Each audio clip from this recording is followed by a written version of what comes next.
Right. Right புலியல். வணக்கம் புலியல், வாழ்க வளமுடன். நம்ம சரிங்க புலியல். 4ஆம் பக்கம். 16ஆம் பக்கத்துல 4ஆவது என்று இருக்கு பாருங்க, எழுதுங்க. 16. படத்தில் காட்டப்பட்டவாறு கார் ஒன்று குறித்த திசை வழியே இயங்குகின்றது. ஓகேயா? ஒரு கார் ஒன்று இயங்குதான். சரி, நானும் ஒரு கார் ஒன்று இருக்கிறேன்.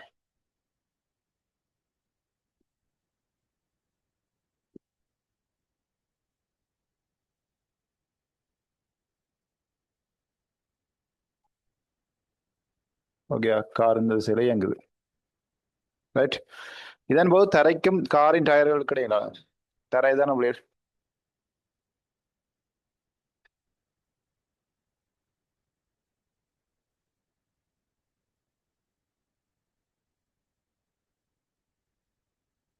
ரைட்.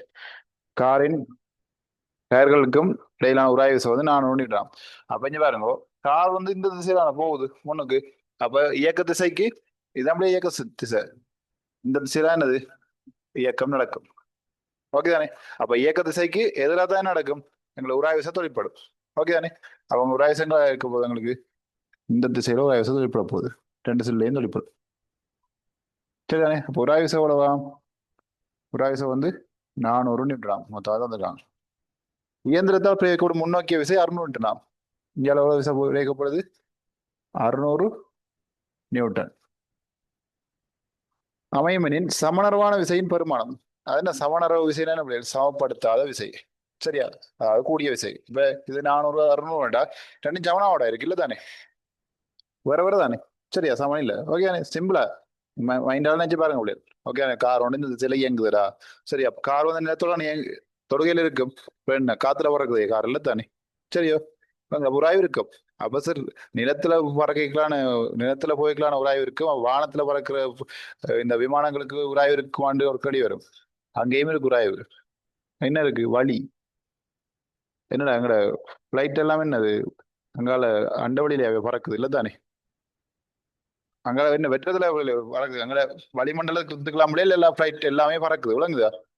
எங்கட வளிமண்டலத்தை விட்டு வெளியால போயிட்டு இருந்தா உயிர் விசை இருக்காது. விளங்குதோ? ஒரு அப்படியே பிளைட் அப்படியே விசை பார்க்கறது தான் போடும் எங்க உதறியா. சரியா? வழித்தடை ஒன்று இருக்கும். இப்ப நீங்க வாகனங்கள்ல பைக்ல சைக்கிள்ல போய்க்க வேறுங்க பிள்ளைகள், உங்களுக்கு காத்து வந்து உங்களை தள்ளுற இல்லையா? காத்து அடிக்கும்ல. காத்து உங்களுக்கு தள்ளுதான் அவளு பைக்ல சைக்கிள்ல போய்க்கல. இல்லாட்டிக்கு நாங்க பைக்ல சைக்கிள்ல போய் கொண்டு இருக்கல, பக்கத்தால பெரிய வாகனங்கள் போயிட்டு வந்தா திடீர்னு காத்து உள்ள அழுத்த எடுக்கும். காத்து கண்ணுக்கு தெரியாது, அது தெரியும் தானே? ரைட். அப்ப அதை நான் உணரல. ஓகே தானே? அப்ப அந்த தடயம் ஒன்று இருக்கு இப்படி. அது உங்கள் நாங்கள் நாளாந்தம் காத்தோட ஒரு ஆய்வு பட்டு கொண்டாந்து இருக்கிறோம். அது மாதிரி தான் நாங்க ஓடணும்.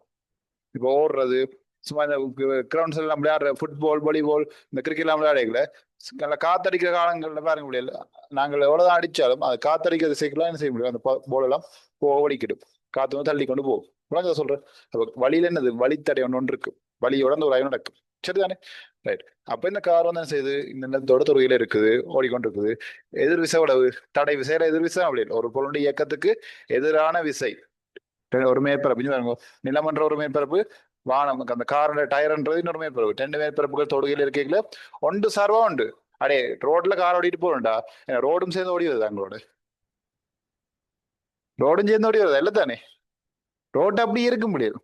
ரோடு அப்படிதான் இருக்கும். நாங்க தான் ஓடிக்கொண்டிருக்கோம். நான் பின்ன திரும்பி பார்த்தா ரோடு எங்களுக்கு பின்னால ஓடுற மாதிரி இருக்குது. பாத்துருக்கீங்களே? வாங்க பஸ்ல போய்க்கல, திரும்பி ரோட்டை பாருங்க, நீங்க ஏதோ சும்மா இருக்க மாதிரியும் ரோடு பின்னால் ஓடிக்கொண்டிருக்க மாதிரி தெரியும். அப்படி ஜன்னலா வெட்டி பார்த்தா சந்திரன் நிலா அதாவது சூரியன் நம்மளுடைய வார மாதிரி எல்லாம் இருக்கும். தெரிய முடியாது. ஆனா அங்க அது இயங்கல. அது சார்பாக நாங்க இயங்கிட்டு இருக்கிறோம். அதால எங்களுக்கு அப்படி தெரியுது. சரிதானே? ரைட்டோ? ஓகே. ஒரு பஸ்ல போயிட்டு கேட்கல, நாங்க சும்மா இருக்கிறோம். ரோடு தான் ஓடிக்கொண்டிருக்கேன், பஸ்ல இருந்து இறங்குறே இல்லை, சும்மா ஓடிக்கொண்டிருக்க பஸ்ல. சரியா? கவனமா இருக்கணும்.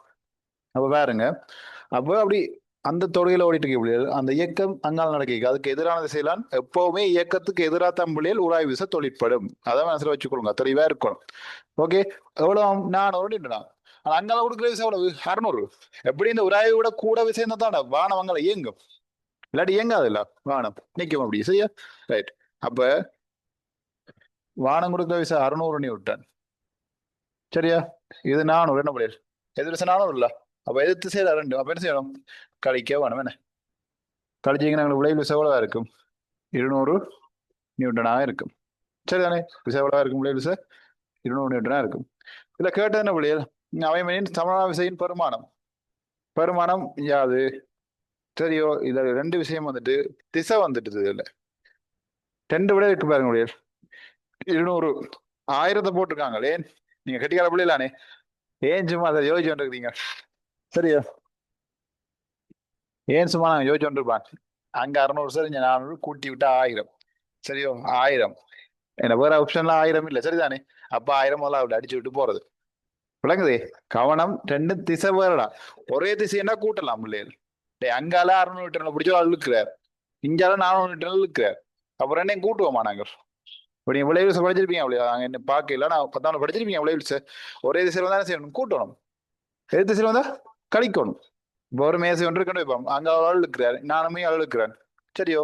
அப்ப என்ன செய்யும்? ரெண்டும் கூட்டு போடுவேன். நான் இங்க ஆளுக்கு இங்க ஆளு வரும், அவர் அங்க ஆளுக்கு அங்கால போ. யார் கூட விசை கொடுக்குறாரு என்ன செய்யும்? அவர்கிட்ட பக்கத்து போ. நீங்க பொதுவாக யோசிச்சு பார்த்தா தெரியும். சரியா? அப்ப பாருங்க, அப்ப கழிக்கணும். அப்ப 1000ன்றது அது நீங்க அப்படி கூட்டி போடுவீங்க, அந்த வடிவம் போட்டிருக்கான். சரியா? அடுத்த பாருங்க, 200 நியூட்டன். ஓகே, 200 நியூட்டன் சரி. ஏன் 600 நான் கழிக்கணும், எது தானே கழிக்கணும். அப்ப 200 வர போகுது. ஆனா கிழக்குலையா மூன்றாவது பாருங்க, 200 நியூட்டன் மேற்கு வந்து இருக்கு. சரியா? மேற்கு வந்து இருக்கு.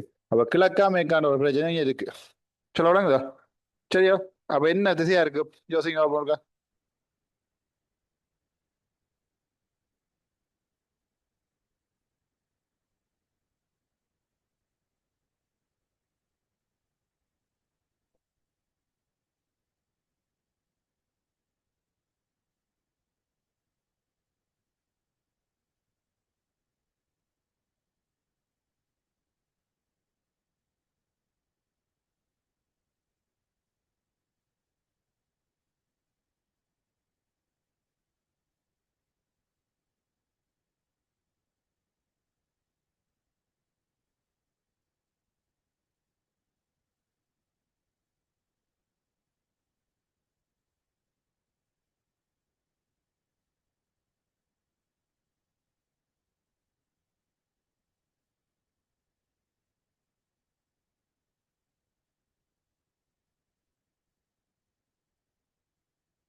என்ன விளையாடு பிடிச்சிட்டீங்களா? வடக்கா கிழக்கு அஞ்சு பாருங்க. இந்த திசையில போகுது. அப்ப எங்க விளையாடு? கிழக்கு தானே. இந்த வடக்கு, கிழக்கு, மேற்கங்க இருக்கு. மேற்கண்டா இங்கதான் மேற்கு. சிலவே 200 மீட்டர் சரியா கண்டுபிடிச்சிருவீங்க, திசை தெரியாதானே. வடக்கு கிழக்கு தெரியாது. அதான் தந்துருக்காங்க. சரியா? உங்களோட கொப்பில மேல் நோக்கி போட்டீங்கன்னா அது வடக்கு தான். இப்ப வடக்கு திசை பார்த்து இருக்கிறீர்கள். சரியா? ஓகே, ரைட்டோ. அப்ப அங்கால கிழக்கு விட இங்கால மேற்கு, இங்கால பக்கம் வந்தா மேற்கு. ஆனா 200 மீட்டர் அங்கால அப்படி போகுது. அங்கால கூட இருக்கு. அடே, நான் இங்கால 400 மீட்டர் இழுக்கிறேன், அங்கால ஒரு ஆள் 600 மீட்டர் இழுக்கிறார். அப்ப அவரான விசை கூட. அப்ப அவர்கிட்ட போய் தானே செய்ய முடியாது, வானம் போகும். சரியா? அப்ப எங்க போகுது? கிழக்கு நோக்கி. எத்தனை விட? ரெண்டாவது விடை. ஓகேயா? கவனம் பிள்ளைகள், இதுல செய்யற கேள்வியை இதே ஐடியாக்கெல்லாம் இந்த பாடங்களுக்கு கேள்வியா தான் வரும். சரிதானே? இதே கேள்வி வரும்னு நான் சொல்ல மாட்டேன், இதே ஐடியாக்கெல்லாம் வரும். அப்ப இதில் யோசிச்சு பிடிச்சிட்டானே சிம்பிள். சரியா? ரைட். ஓகேயா? நோ.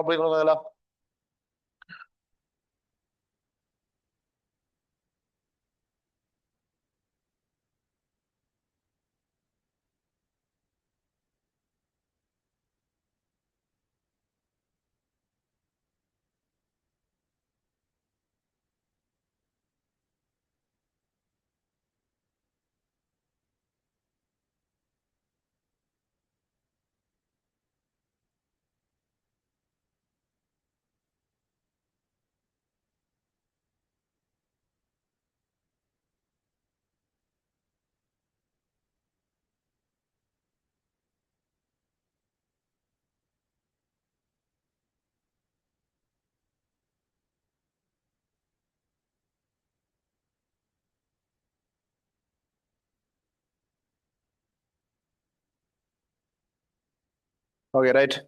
சரி இப்படி அடுத்து வாங்கோ. உந்தம் பார்த்துட்டோம் என்ன. 11வது கழிக்கு வாங்கோ. 11வது களி. 17ஆம் பக்கம். 11வது களி. 17ஆம் பக்கம் 11வது களி. பின்வரும் எச்சந்தர்ப்பத்தில் உந்தத்தின் பெருமானம் எளிவளவாக காணப்படும். அது மார்க் எளிவளவனா என்ன முடியும்? எளிவளவன்டா குறைஞ்ச அளவு. சரி எளிவளவன்டா குறைஞ்ச அளவு. இதுக்கு மேல இல்ல. சரியா குறைஞ்ச அந்த எளிவன்று சொல்றது குறைவான அளவு தான் எளிவளவன் சொல்லுவாங்க. சரியா வெளிவளவு. பாருடா. பாருங்க முடியல 4 விடயம் பாத்தீங்கன்னா 4மே 20 மீட்டர் செகண்ட் மைனஸ் ஒன் தான். அப்ப எல்லாத்துக்கும் வேகம் சமனா இருக்கு பாருங்க. மீட்டர் செகண்ட் மைனஸ் உந்தம் என்ன முடியல் உந்தம் பி சமன் எம் இன்டூ வி தான்டா. இத்தனையோ தர வேகம். வேகத்தை பாருங்க வேகம் எல்லாத்தையும் சமனா இருக்குது. அப்ப யார் மார்பு போறார்? தெளிவு தான் உங்களுக்கு என்ன செய்ய போகுது மாறிக்கொண்டு இருக்குது பாருங்க. முதலாவது வந்து பேருந்து. சரியா பேருந்து என்ன வந்து பேருந்து. அடுத்த மோட்டார் கார். Motor car. அடுத்தது உந்து உருளி. உந்து உருளி. புகையிரதம். இது உங்களுடைய ஒரு ஒரு ஜென்ரல் நாலேஜ் களி மாதிரி தான். அது எல்லாத்துலயும் வேகம் சமடா. உந்தமன என்ன புள்ளியல்? ஒரு இயங்குற பொருள் இயக்கத்தை நிறுத்துறதுக்கான கடினத்தன்மையை அளக்குறதா என்னது உந்தம். சரிதானே ரைட். அப்ப உந்தம் சமன் தெரிய தர வேகம். இது கடைசியில் அதெல்லாம் பார்த்துட்டோம் என்ன கஜிட்டு தான் அதெல்லாம் கஜிட்டு தானே ரைட். அப்ப இதுல வேற முடியாது தெரிய தர வேகம் தாடா. வேகம் மாறையில நாளுக்குமே என்னது வேகம் உண்டு தான். ஆனா தெரியதான் மாறப்போதே. அதுக்கு பிள்ளைக்கு இந்த 4 வாகனங்களும் தெரிஞ்சிருக்கணும். பேருந்து தெரியுமாடா? பேருந்து. பேருந்து தெரியாது. பஸ் தெரியுமா? பஸ் 2 மண்டு தான். 2 மண்டு தான். சரியோ தெரியாம இருப்பீங்க. பேருந்து என்றால் என்ன? என்னது பஸ். பஸ் பஸ் தெரியும் அதான். அடுத்த மோட்டார் கார். அதன முடியாது கார். கார் தான் மோட்டார் கார்னு சொல்லுவாங்க. சரியா கார். மோட்டார் காருக்கு இன்னும் தமிழ் பேர் என்ன முடியல? ஆ மோட்டார் காருக்கு காருக்கு என்ன முடியும் தமிழ் வந்து தமிழ் பேர்? மகிழுந்து. சரியா என்னது மகிழுந்து. மகிழ்ச்சியாக போலாம் கார்ல அதான் மகிழுந்து. என்ன சரியா மகிழ் வந்து தமிழ் பேர் பிள்ளைகள் தெரிஞ்சு வச்சாரு அவ்வளவு மகளு. சார் கார் தெரியும் என்ன மகிழ் வந்து மகளு வந்து உளுந்து வளையணும் இருக்காங்க. சரியா ரைட். அடுத்த உந்துருளி. உந்துருளி என்ன சைக்கிளா? சைக்கிள் என்ன வேறு இப்ப? சைக்கிள் உந்துருளி என்ன பிள்ளைகள்? உந்துருளி அல்லாத என்னது? Motor cycle. சைக்கிளுக்கு வந்து பிள்ளைகள் அது ஈருருளி. சைக்கிள் வந்து என்னது? ஈருருளி. இது சைக்கிள். அப்படியே தமிழ் படிக்க விட்டாங்க. சரியா ஈருருளி. ஈருருளி 2 ரூணா வரும். ஈருளி இல்ல ஈருருளி. வாயில வருது ஈருருளி ரைட். மோட்டார் கார் மகிழுந்து. மகிழுந்து உந்துருளி மோட்டார் சைக்கிள். புகையிரதம். புகையிரதம் தானே அதுவும் தெரியாது. சரியா புகையிரதம் தெரியாது. ரெயின் தெரியுமே. புகையிரதம். புகையிரதத்துக்கு இன்னொரு பேர் என்ன முடியாது? தொடருந்து. தொடருந்து அது தொடர்ச்சியா இருக்கு. டேய் தொடர்ச்சியா தான் விளையாட இருக்கு. ரெயின் பட்டி இப்படியா இருக்குல்ல தொடர்ச்சியா அது தொடர் வந்து. கார் மகிழ்ச்சியா போறது பாட்டு போடலாம் நித்திர ஓடலாம். ஒரு ஆள் மட்டும் தான் ஓடிட்டு இருக்கணும். ஒரு ஆள் நித்திரோட எல்லாம் நித்திரதான். மற்றது கார்ல கார் எல்லாம் சொப்பு தான் அப்படி நல்லா எல்லாம் இருந்துக்கலாம். ஏசி இருக்கும் எல்லாம் இருக்கும். சரியா ஓகேயா. அது எப்ப மகிழ்ச்சியா இருக்கு தெரியுமா? அந்த கார்ல போறது. கார்ல போறது எப்ப மகிழ்ச்சியா இருக்கு தெரியுமா? நாமளே உழைச்சு நம்மட காசுல வாங்கி ஓடினா தான் அது மகிழ்ச்சியா இருக்கு. இந்த அப்பா அம்மா காசுல ஓடுறதோ சரியோ அதெல்லாம் சரி வராது. வாங்க சொல்றது ரைட். அப்ப நீங்க எடுப்பீங்கண்ணே அந்த படிச்சு நீங்க எடுக்கலாம் எடுத்து ஓடலாம். அதான் மகள் வந்து ஓகே விளையாடு. சரியா அப்ப உங்களுக்கு தெரியும் விளையாடு. இப்ப இதுல வந்து எதுக்கு துணிவு கூடவா இருக்கு? பேருந்து. அடுத்த மோட்டார் சைக்கிள் மோட்டார் கார். உந்துருளி புகையிரதம். அவங்களுக்கு கேட்ட கேள்வி என்ன பிள்ளைகள் கேட்டிருக்கு? எச்சந்த உந்தது இடிவிளவு. அதாவது எதுல வந்து உந்தம் இந்த பி வந்து குறைவா வரணும். அப்ப உந்தம் வந்து குறைவா வரணும்டா. திணிவு கூட இருக்கணுமா குறைய இருக்கணுமா? கவனிங்க திணிவு கூட இருக்கணுமா குறைய இருக்கணுமா? கவனிங்க பிள்ளைகள் விளக்கம் முக்கியம். திணிவு கூட இருக்கணுமா குறைய இருக்கணுமா? திணிவு குறைய இருக்கணும். திணிவு குறைஞ்சதான் பெருக்கம் உந்தம் குறைவா வரும். நேர்விதம் தான் பிள்ளைகள். வேகம் மாறல வேகம் 20 தான். வேகம் 20 தான். சரியோ திணிவு தான் உங்களுக்கு என்னென்று தெரியும். சரிதானே இவங்க பாருங்க பஸ். அடுத்த கார். அடுத்த மோட்டார் சைக்கிள். நான் இதை வந்து பஸ் ஏ என்று போடுறேன் பிள்ளைகள். சரியா மோட்டார் சைக்கிள் வந்து பி. அடுத்தது சாரி காரை வந்து பி. அடுத்த மோட்டார் சைக்கிள் வந்து சி. போயிடுறதான் டி. இல்ல திணிவை வந்து நாங்க ஒழுங்குபடுத்துவோங்க. இது திணிவை ஒழுங்குபடுத்துவோம். தெரியும் தானே இது எப்படி இருக்க மாட்டேங்குது. இதெல்லாம் என்ன பண்ணி வீட்டை வாங்கி காட்டுறதா உங்களுக்கு இல்ல தானே. இது நீங்க வாழ்க்கையில வழியில போய் பார்க்கணும் வெளி சமூகத்தை. சயின்ஸ் படிக்க விட வழிச்சோல அவதான் நிக்கணும். அவனா நினைச்சாதான் எல்லாம் தெரியும். சரியா ரைட். பாருங்க ஒழுங்குபடுத்துங்க அப்போ. ஏபிசிடியை ஒழுங்குபடுத்துங்க. உனக்கு திணிவு கூட குறைஞ்சதுல இருந்து கூட போங்க, இல்ல கூட இருந்து குறைய போடுங்க. எழுதுங்க எழுதுங்க கப்பில போடுங்க.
சரி அப்படியே இதுல இது பாருங்க கொண்டு எப்படி பாக்குறது.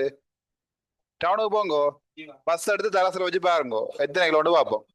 அது மாதிரி காரையும் தூக்கி தராசுல வச்சு பாருங்கோ, மோட்டர் சைக்கிளையும் வச்சு பாருங்கோ. ட்ரெயின் இருக்கு தானே, ட்ரெயினையும் அப்படியே தூக்கி வச்சு தராசுல வச்சு பாருங்கோ. பார்த்துட்டு வந்து சொல்லுங்க என்ன ஓமோ. பிள்ளை இதை நீங்க கற்பனையா யோசிக்கணும். இப்ப மோட்டர் சைக்கிள் எல்லாம் வந்து பிள்ளைகள் சரியா, மோட்டர் சைக்கிள் இருக்கு தானே, மோட்டர் சைக்கிள் சராசரியா ஒரு 150 கிலோ, கிட்டத்தட்ட 100 150 கிலோ, 150 கிலோ கிட்ட வர முடியாது. 120 இருந்து ஒரு 180 கிலோக்குள்ள இருக்கும். அப்படி 100க்கு வேணாம் இருக்கும் சரிதானே. அடே அதை விடடா, உனக்கு கற்பனை இந்த பெர்மன் தெரியும்டா. பஸ் அமைப்பு உனக்கு தெரியாதா, மோட்டார் சைக்கிள் அமைப்பு உனக்கு தெரியாதா, காரோட அமைப்பு தெரியாதா. எப்படியும் காரோட பஸ் வெயிட் கூட தான் முடியும் சரிதானே. காரோட பஸ் வந்து வெயிட் கூட தான். சரியா, பொதுவான காரை சொல்லும் பெரிய பெரிய கார் வந்துட்டு கொஞ்சம் பார்த்துட்டு இருக்கு. அப்ப நானும் பஸ் பெரிய பெரிய பஸ் டபுள் தட்டு பஸ் நிறைய பஸ்ல கொண்டு வருவேன். பஸ்லயும் தானே டபுள் தட்டு பஸ், பெரிய என்ன 50 சீட் இருக்குது, 60 சீட் இருக்குது. பஸ்லயும் ஒரு டைப் இருக்கு. கொமனா பொதுவாக கதைக்கிற பிள்ளைகள் சரிதானே. ரைட். அப்ப இதுல ஆக சின்னது என்ன பிள்ளைகள், ஆக துணை குறைஞ்ச யாரா இருப்பார் பிள்ளைகள், சி மோட்டார் சைக்கிள் சரியா. சியை விட யாரு கூடவா இருக்கும் எங்களுக்கு, கார் பி. அதை விட ஏ பஸ், அதை விட டி ட்ரெயின். சரி அவ்வளோங்குதா. ஓகே அப்படியே காரோட பஸ் வெயிட் கூட தான் முடியாது. அது சீட்டே நிறைய வெயிட் வரும். கார்ல 4 சீட் தான்டா, 4 சீட்டுமே என்ன சாஃப்டா தான் இருக்கும். ஆனா என்ன பஸ்ல இருக்க எல்லா சீட்லயும் கம்பியே இரும்பே ஓடி இருக்கும் சொல்லுங்க அப்போ. நீங்க ஒரு பஸ்ல சாஃப்டா எல்லாம் குஷன் எல்லாம் அடிச்சு வச்சிருக்காங்க இல்ல தானே. சரியா, அப்ப புள்ளியல் தனி குறைஞ்ச யார் புள்ளியல், C motorcycle. Motorcycle தான் உந்தம் குறைவாக இருக்கும். அது பிள்ளைக்கு இந்த கேள்வியில இழிவலை ஒன்றை என்னன்னு தெரியணும். இழிவலை ஒன்றா என்னன்னு தெரியாடி விட எழுத மாட்டீங்க. இதான் சயின்ஸ்ல ஒவ்வொரு வசனங்களும் அந்த சொற்களின் அர்த்தம் உங்களுக்கு தெரிஞ்சிருக்கணும். அது தெரிஞ்சாதான் கேள்வி செய்யலாம். ஆனா உங்களுக்கு விஷயம் தெரியும், உந்தமண்டா தெரியும், அதை பற்றி விஷயம் தேறி தெரியும். ஆனா அந்த கேள்வி விளங்கியில விளக்கம் இல்லாம தான் அவன் விட்டுட்டு வார நீங்கள். இழிவலை வேண்டா குறைவான தெரியும். இது நீங்க கெமிஸ்ட்ரியிலும் படிச்சிருப்பீங்க. அயனாக சக்தி படிக்கல என்னது 24 இழிவலவான சக்தின்னு சொல்லி அங்க சொல்லியிருப்பேன். இழிவலவனா குறைஞ்ச சக்தி, ஒளிவலனா குறைவு. அப்ப குறைவா உந்தமங்க போகுது, திணிவு குறைஞ்சதுதான் பெறும். ஏன் திணிவு கடை 20ஓட பிள்ளைகள் 10 தர 20 சரியோ, 30 தர 20, 50 தர 20, 100 தர 20. திணிவு கூடி கொண்டு போகுது. பெருக்கம் பிள்ளைகள் எதுக்கு பிள்ளைகள் குறைவா வரும், 10 தர 20 தான் பிள்ளைகள் குறைவா வரும் சரியா.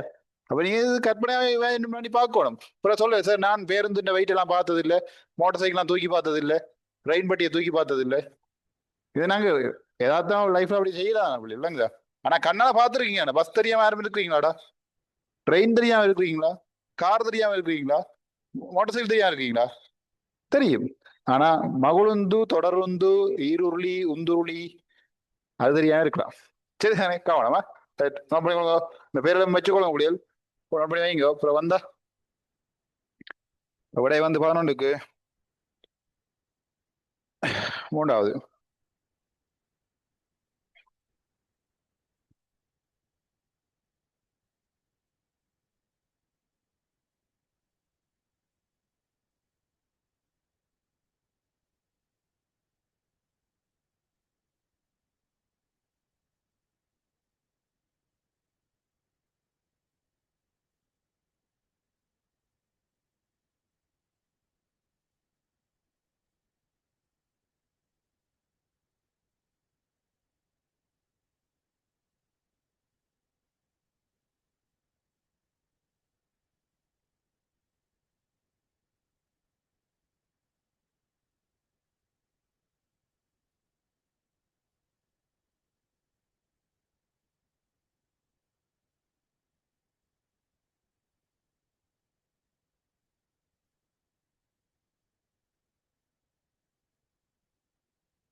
ஓகே அவளியல், அடுத்து 9வது களி வாங்க.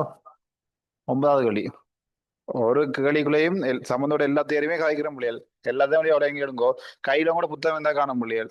சொல்ற விஷயத்தை அதில் நோட் பண்ணிக்கொள்ளுங்க. ஒரு காப்பி ஒன்று வச்சு ஷோ நோட்ஸ் ஒரு காப்பி ஐடியா சொன்னா தானே ஷோ நோட்ஸ் எல்லாம் நோட் பண்ணி எடுத்துட்டீங்கன்னா சரி.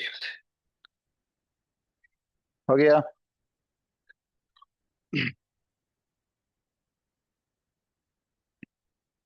9வது களி அடுங்கோ. அது நியூட்டன் 3ஆம் விதி வருவதாகும்.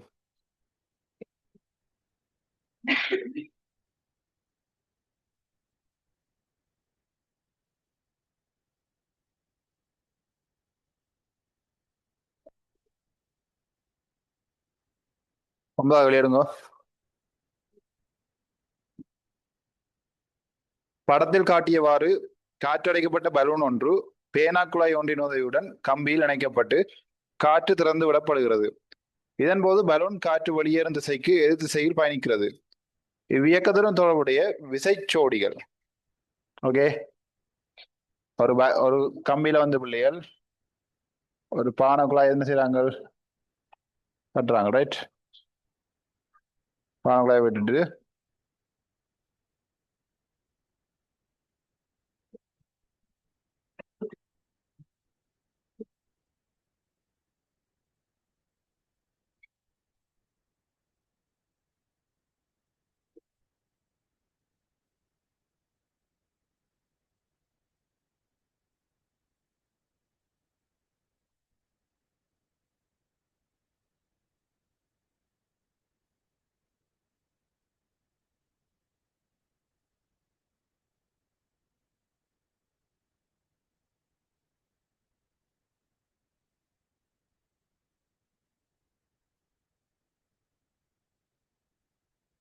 Okay right.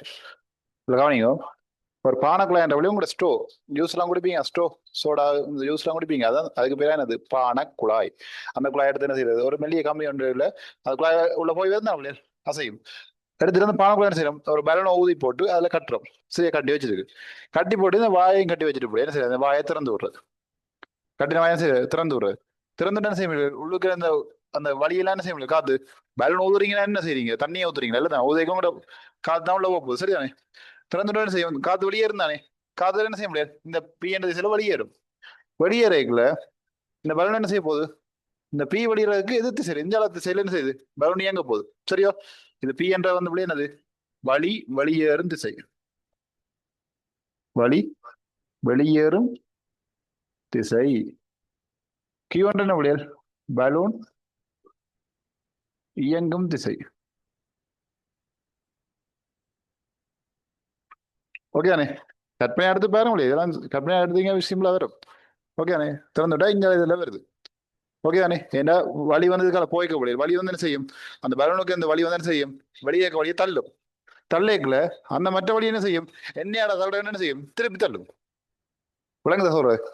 பலூனுக்கு இருக்கிற காத்து வந்து என்ன செய்ய போகுது? வெளியே வரையக்குள்ள வெளியே வழி இருக்குதாடா. வெள்ளம் வழிதான் வெளியில வெளியாடல. ஓகே தானே? அப்ப வெளியே வழியை தள்ளைக்குள்ள அந்த வழி என்ன செய்யும்? சும்மா இருக்குமா? நீ என்னடா என்ன தள்ளுற? நானும் உன தள்ளுவேன் என்ன செய்யும்? திருப்பி தள்ளும். தள்ளைக்கு என்ன செய்யும்? பலூன் இங்க திசையில இந்த திசையில இங்க திசையில அசைய வலிக்கிட்டு. சரியா பிள்ளைகள்? இதைத்தான் சொல்ல பிள்ளைகள். நியூட்டனின் மூன்றாம் விதி. நியூட்டன் மூன்றாம் விதி பிள்ளைகள் என்ன சொல்லுது? எந்த ஒரு தாக்கத்திற்கும் சரியா பருமனில் சமன். சரியா பிள்ளைகள்? திசையின் எதிர். இந்த ரெண்டு பாயிண்டும் முக்கியமா? ஓகே பிள்ளைகள்? எந்த ஒரு தாக்கத்துக்கும் பருமனில் சமனானதும் திசையில எதிரானதுமான மறுதாக்கம் உண்டு. இதான் பிள்ளைகள் நியூட்டன் மூன்றாம் விதி. சரியா? அப்ப பி என திசையில தாக்கிக்கல திருப்பி வழி திருப்பி தாக்கு இங்கே ஒன்று திசையில ரெண்டும் சமனா தமிழில் இருக்கு. ஓகேயா? இதான் நியூட்டன் மூன்றாம் விதி. ஓகே தானே? தெரியும் அப்படி பண்ணுங்க. நியூட்டன் மூணாவது என்ன என்னண்டா அப்படி? எந்த ஒரு தாக்கத்துக்கும் பருமனில் சுமார் அப்படி எந்த ஒரு தாக்கத்துக்கும் சமணம் எதிர்மான மறுதாக்கம் கொண்டு போடுவோம். இப்படி எழுதுற நீங்க வேற வைக்கலாம். மூணாம் விதி கேட்டா எந்த ஒரு தாக்கத்துக்கும் சமனும் எதிர்மான மறுதாக்கம் கொண்டு போடுவீங்க. சரிதானே? அப்ப அது எது சமன் எது எதிரன்றது இல்ல. பருமன் சமனா இல்ல திசை சமனா இல்ல பருமன் எதிரா இல்ல திசை எதிரா விளக்கம் தானே? அப்ப தெளிவாக வேணும். சரியா? தெளிவாக கொள்ளுங்க. எந்த ஒரு தாக்கத்துக்கும் பருமனில் சமனானதும் திசையில் எதிரானதுமான மறுதாக்கம் உண்டு. நியூட்டன் மூணாவது என்ன தெரியணும்? அடுத்து அதுக்குரிய உதாரணங்கள் தெரியணும். நியூட்டன் மூன்றாம் விதிக்கான உதாரணங்கள் தெரியணும். ஓகேயா? அது என்ன பிள்ளைகள்? கொண்டு வந்து பறவைகள் பறக்குது. பறவை பறக்கும் தானே? ஓகே. பறவை என்ன பிள்ளைகள்? பறவை பறக்குன்னு கொவனாலதி கொள்ளுங்க பொதுவா. இப்ப கிளி பறக்குது, மாடு பறக்குச்சு, மயில் பறக்குது, குயில் பறக்குது. இப்படி தனி தெரியும். உதாரணம் கேட்டா எழுதுவாங்க. நியூட்டன் மூணாம் விதிக்கு உதாரணம் கேட்டா நான் பறவை பறக்குன்னு கொடுத்துருப்பேன். 5 உதாரணம் தான் சொன்னா எழுதுவாங்க. கிளி பறத்தல், காகம் பறத்தல், கொக்கு பறத்தல், அப்படிலாம் எழுதப்படாது. சரியா? பொதுவா பறவை பறத்தல். ஏன்னா பறவை வந்து இப்படி ரெக்க அப்படித்தான் அப்படி இருக்க போகுது. ரெக்க என்ன செய்யும்? ரெக்க என்ன செய்யும்? இப்படி அடிக்கும். இப்படி அடிக்கும் தானே? இப்படிதான் அடிக்கும். ரெக்க அடிக்கல. இப்படி அடிக்க என்ன செய்யும்? கை அசைச்சிங்க. அந்த கை என்ன செய்ய முடியும்? இந்த ரெக்க வந்து என்ன செய்ய போகுது? வலிக்கு தானே. வலிக்கு வந்து ஒரு விஷயம் கொடுக்கும். வலிக்கு ஒரு விஷயம், அதாவது வலியை வந்து இந்த ரெக்க அடிக்க முடியும். வலிய ரெக்க அடிக்கல. வலி சும்மா வலி உங்கள்கிட்ட போய் முழுக்க எவ்வளவு பறந்து போயிருக்க முடியல. அவ்வளவு எவ்வளவு பெரிய ஒரு ஆள் தானே வலின்றது. இது இந்த பறவை சின்ன ரெக்கையை வச்சுக்கொண்டு வலிக்கு அடிச்சா சும்மா இருக்குமோ? நீங்க உங்களை பக்கத்துல இருக்கா சும்மா உங்களுக்கு அடிச்சா சும்மா இருப்பீங்களா? இல்ல தானே? திருப்பி அடிப்பீங்க. அப்படித்தான். அவ வலி சும்மா இருக்குமா? என்ன செய்ய போகுது? அதே திருப்பி நீ எனக்கு அடிக்காண்டு திருப்பி அடிக்கும். ஆனா வழி வந்து ஒரு நியாயமானாலும் எங்களை மாதிரி இல்ல. நாங்க ஒருத்தர் ஒரு அடி அடிச்சா 10 அடி அடிப்போம். இல்லாட்டி 10 பேரை கூட்டிட்டு போய் அடிப்போம். இதுதான் நடக்கிறது. அது வழி. அது பறவையால எவ்வளவு விச கொடுக்குதோ, எவ்வளவு அடி அடிக்குதோ அதே அளவு சமனான அடியை தான் திருப்பி கொடுக்கும். சரியா? அப்ப பிரச்சனை இல்லை. அவ பறவைக்கும் வலிக்காதானே? ஓகே. அப்ப ரெக்கை அடிக்கப்படல என்ன செய்ய போகுது? வலியும் திருப்பி தள்ளைக்கல, ரெக்கையும் தள்ளைக்கல, வலி திருப்பி தள்ள தள்ள தள்ளதான் அப்படியே பறவை செய்யும். மேலெலும்பி போ. சரி அப்படி இப்படிதான் பறவை பறக்குது. பறவை பறக்கிறது. அடுத்த விமானங்களுடைய இயக்கம். விமானங்கள் ஏரோப்ளேன் அதன் இயக்கம். அந்த ஹெலிகாப்டர் பார்த்துருக்கீங்க. இப்ப இந்த வெள்ள டைம்ல பாத்துருவீங்க. எங்களை வெள்ளத்துல ஹெலிகாப்டர் தான் எத்தனை பேரை காப்பாத்துனேன். ஹெலிகாப்டர் காப்பாத்துனே இல்ல. ஹெலிகாப்டர் மூலமா எத்தனை பேரை காப்பாத்தினது. அதே ஒரு ஹெலிகாப்டர் அதை வந்து அதை ஹெலிகாப்டர் செலுத்துற ஒரு சாரதையும் இறந்தது. கேள்விப்பட்டிருப்பீங்க. சரிதானே? ஓகேயோ ரைட்டோ. அது என்னன்னா அந்த சம்பவம் இதெல்லாம் தெரிஞ்சு வளர்த்தாம பிள்ளைகள். அந்த ஹெலிகாப்டர் வந்து அந்த ரோட்ல இறக்குறதுக்கு என்ன அவங்க கொண்டு வந்துட்டு இருந்திருக்காங்க. எங்களோட ஆட்கள் எங்களை மக்கள் தான் அதுல இருந்து என்ன செய்துட்டு இருக்காங்க? போன் எடுத்து கொண்டிருக்காங்க. செல்ஃபி, போட்டோ, வீடியோ எடுத்து கொள்றது. சரியோ? அது கேட்டும் என்ன சொல்றது? ஆக்களோட உங்களுக்கு இல்லாத ஒரு ஆக்களோட கேட்க ரோட்ல வந்து ஹெலிகாப்டர் இறக்கினா இருக்கிற ஆக்கள் உயிராபத்து தான் பிள்ளைகள். ஏன்னா ஹெலிகாப்டர் விசிறியெல்லாம் இருக்கு தானே, அடிச்சு விட்டுருமே. அப்போ இடம் கொடுக்க இல்லாம போக முடியா? ஒரு உயிர் போயிட்டு தனியா. ஆனா அந்த அவங்க எத்தனை உயிரை காப்பாத்தின பிள்ளை. விளங்க சொல்றேன். சோ இது அந்த பொது இடங்கள்ல இதெல்லாம் கவனமா இருக்கணும். சரியோ? ஒருத்தர் ரோட்ல ஆக்சிடென்ட் ஆகி விழுந்து இழந்தா போய் செல்வி, ஹலோ இங்க இன்னைக்கு ஆக்சிடென்ட் நடந்து விழுந்து இருக்கிறார். சரியோ? நீங்க சுத்தி பார்த்து கொண்டே இருக்கு. இதே உங்களோட சொந்தக்காரன் ஆளு முக்கியம் உங்களுக்கு வேண்டப்பட்டாக கிடந்தா அப்படி எடுப்பீங்களா செல்ஃபி? இல்ல தானே? வேண்டப்பட்டாங்க ஐயோ ஐயோ என்று போவீங்க. விளங்க சொல்றது. அப்ப கவனம் பிள்ளைகள். என்ன திறந்தாலும் மனித நேயத்தையும் மனிதாபிமானத்தையும் இழந்துடாங்க பிள்ளைகள். அதுக்கப்புறம் நாங்க மனித உருவத்துல இருக்கிற மிருகங்களை தான் இருப்போம். சரிதானே? ரைட். நீங்க இன்னைக்கு யாருக்கும் செய்தால் நாளைக்கு உங்களுக்கும் அந்த பலன் வந்து கிடைக்கும். யாருக்கு எப்ப என்ன நடக்கும்னு தெரியாதானே? சரியோ, கவனம். Okay, right. அப்ப கெளியோட்டன் இயக்கம் பிள்ளைகள். அடுத்த ராக்கெட். ராக்கெட்டில் வந்து அடியில் ராக்கெட்லாம் போதும் பிள்ளைகள். இந்த விண்வெளிகளுக்கெல்லாம் அனுப்புறாங்கல்ல செய்வது, அது ராக்கெட்டை வச்சுதான் பிள்ளைகள் அதை அனுப்புறது. ராக்கெட் அப்படியே வழியே போகணும்னா ராக்கெட் இடையில அப்படியே அங்கே போயிடும். அங்கே போய் செய்வது எல்லாம் அந்த இடத்துல போய் நிற்கும். சரியா? ராக்கெட்டுகளுடைய இயக்கம். ராக்கெட்டுகளுடைய இயக்கம் வரும். ஓகேயா? மற்றது நீந்துறது பிள்ளைய, நீந்துறது. வெள்ளத்துக்குலாம் நீந்திருப்பீங்க. நீந்துறது. சரி, நீந்தக்கு வந்த பிள்ளைங்க தண்ணிக்கெல்லாம் நாங்கள் இப்படித்தான் நீந்துவோம். சரி, நீந்துவோம். இப்படி கை அடிப்போம். இப்படி கை அடிச்சா சரி, இப்படி நீந்துவோம். இப்படி நீந்தக்கு என்ன நடக்கும்? தண்ணீர் தான், தண்ணியை வந்து இப்படி தள்ளுவோம். தண்ணியை தள்ளைக்கல, தண்ணியை சும்மா வழியே சும்மா தண்ணி விடுமா? தண்ணி பாத்தீங்கண்ணே, தண்ணி காட்டிச்சு என்னால காட்டுண்டு. ரைட். சரி, தள்ளு வேணே. தண்ணி தள்ளைக்கல, தண்ணியை செய்யும் திருப்பி எங்களை தள்ளும். அவ தண்ணி இப்படி தள்ளைக்காம என்ன செய்ய, நாங்கள் முன்னோக்கி போறோம். நீச்சல் தெரிஞ்சாலும் தெரியும். நீச்சல் அடியும் பழகிக்கொள்ளுங்க. நீச்சல் பழக எப்படி தெரியுமா பிள்ளைகள்? போய் குதிச்சிருங்க எங்கேயாவது. உண்மையா? நீச்சல் பழக குதிச்சாதான் பழகலாம். தண்ணிக்கு தான் நீச்சல் பழகலாம். வழியில தலையில இருந்து அடிச்சு கொண்டு இருக்கோம் எல்லாம் தானே. சரியா? அப்படித்தான் பழகணும் பிள்ளைகள். தயவு செய்து நீச்சல் பழகி வச்சுக்கொள்ளுங்க. 4 பேர் காப்பாத்தாட்டி பரவாயில்ல, உன்னை காப்பாத்துறதுக்காக பழகி வச்சுக்கொள்ளு. சரியோ? வழங்குதோ? இப்ப உன்னை காப்பாத்த வந்தா அவனையும் முடிச்சு கொண்டு போயிருவேன் அவளுக்குள்ள. சரியோ? கவனம். அப்ப கவனமா இருக்கணும். சரியானே? இந்த குளங்களுக்கு குளிக்க போறது, ஆறுகளுக்கு குளிக்க போறது, ஏரிகளுக்கு போறது, கிணத்துக்கு குதிக்க போறது, இதெல்லாம் இருக்கக்கூடாது. தண்ணி லேசுபட்டது இல்லை புள்ளிகள். சரியோ? இழுத்து எடுத்து கொண்டு போயிரும். கவனமா இருக்கணும். உயிரிழக்க பாதுகாப்பா வச்சுக்கொள்ளுங்க. அடிப்படையா நீச்சலை பழகி வச்சுக்கொள்ளுங்க. உங்களை பாதுகாக்கிறதுக்காவது வச்சுக்கொள்ளுங்க அப்படி. சரிதானே? ரைட். ஓகே. அப்ப நீச்சலோட வரும் முடியல, நீச்சல். சரியா? அப்ப ரைட்டோ. நீந்தலண்டா மனிதன் நீந்துறது, மீன் நீந்துறது, திமிங்கலம் நீந்துறது, சுறா நீந்துறது எல்லாமே வெறுந்தாண்டா நீந்தலண்டா. சரியா அப்படியே? அப்போ இவ்வளவுதான் உங்களுக்கு என்னது நீண்ட 3ஆம் தேதிக்கான உதாரணங்கள். சரியா? சொன்ன வச்சு எழுதி கொள்ளுங்க. இது சார்ந்து உங்களுக்கு வேற எதுவும் வரலாம் முடியாது. நான் பரவாயில்லன்னு சொல்லுவேன். அவன் சில கேள்வியில குயில் பறக்குன்னு சொல்லி விட்டுருவான், கிளி பறக்குன்னு சொல்லி விட்டுருவான். எல்லாம் உண்டுதான். சரிதான். அப்ப அந்த தாக்கம் மறுதாக்கம் முடியாது. பெருமளசமான திசையில எதிரான மறுதாக்கம் உண்டு. இந்த நீண்ட 3ஆம் தேதி கண்டுபிடிக்கப்பட்ட அப்புறமே ராக்கெட்லாம் இயங்க வலிக்கிட்டது. சரியா அவளே? ரைட்டோ. அப்ப இதுல கேள்வி என்ன கேட்டிருக்கான் பாருங்க. பாருங்க என்ன, இவ்வியக்கத்துடன் தொடர்புடைய விசைச்சோடிகள். எதுல விசைச்சோடிகள் இதோட தொடர்புடையது? ஆறு வருமோ? ஆறு இங்கே இல்லை, ஆறு இது இல்லையா? இதுதான் எங்களுக்கு தேவை. பி கம கியூ. பி கம கியூ இருக்கா? முதலாவது பாருங்க, பி கம கியூ. ஏன் பி இந்த திசையில தள்ளுது, கியூ இந்த திசையில வருது, எது திசை? சரியா?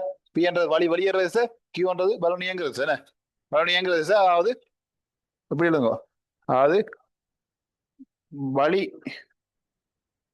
வழி வழங்கும் திசை விசை. சரியா? கியூன்றது என்ன முடியாது? வழி வழி வழி வழங்குற விசை. வழி தள்ளுது இல்ல? ஓகேயா? சரி அப்படியே நோட் பண்ணிக்கொள்ளுங்க. 3ஆம் தேதி என்ன, அதுக்குரிய உதாரணங்கள் என்ன அவ்வளவு தெரிஞ்சா காண முடியாது. சரிதானே? நோட் பண்ணிக்கொள்ளுங்க.